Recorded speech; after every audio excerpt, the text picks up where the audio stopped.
নমস্কার আমার সকল মিষ্টি বন্ধুদের শুভ সকাল জানিয়ে আমি আরও একটি নতুন ব্লগ ভিডিও শুরু করেছি এখান থেকেই। আশা করি সবাই খুব ভালো আছো, সুস্থ আছো।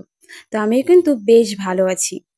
তো আজকে হলো ওই বুধবার, ঘড়িতে বাজে ওই 9টার মতন। তো অনেকদিন হলো তোমাদের সাথে ভালো মতো ভিডিও শেয়ার করতে পারছি না। আশা করি তোমাদের সাথে এখন থেকে ভালো মতো ভিডিওগুলো শেয়ার করব। তোমরা আমার পাশে থেকো। আমার ভিডিওগুলো ভালো লাগলে লাইক শেয়ার করতে পারো, আর যদি একটু বেশি ভালো লাগে তাহলে সাবস্ক্রাইবটা করে নিও। তো আজকে বানাবো কচু শাক। তার জন্য কচুগুলোকে ছোট ছোট করে কেটে নিলাম। ছোট ছোট করে কেটে নিলে কি হয়, যখন একটু জল দিয়ে সিদ্ধ করব তখন তাড়াতাড়ি হয়ে যায়, আর আশ্বাস ভাবটা থাকে না।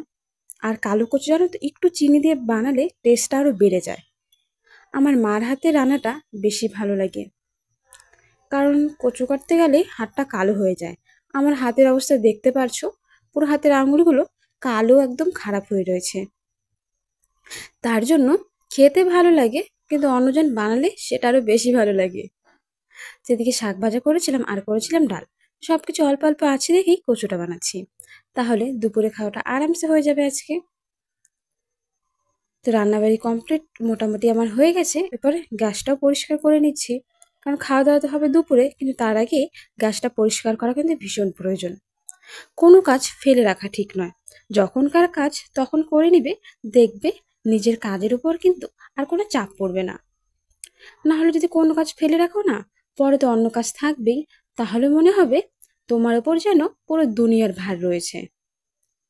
তো দেখো সব কিছু পরিষ্কার করে নিয়েছি। এরপরে তো আমি চলে এলাম ঘরে বিছানাটা গোছানোর জন্য। তো এখন বিছানাটা মোটামুটি গোছানো রয়েছে, সব কিছু জায়গা মতো করে নিই।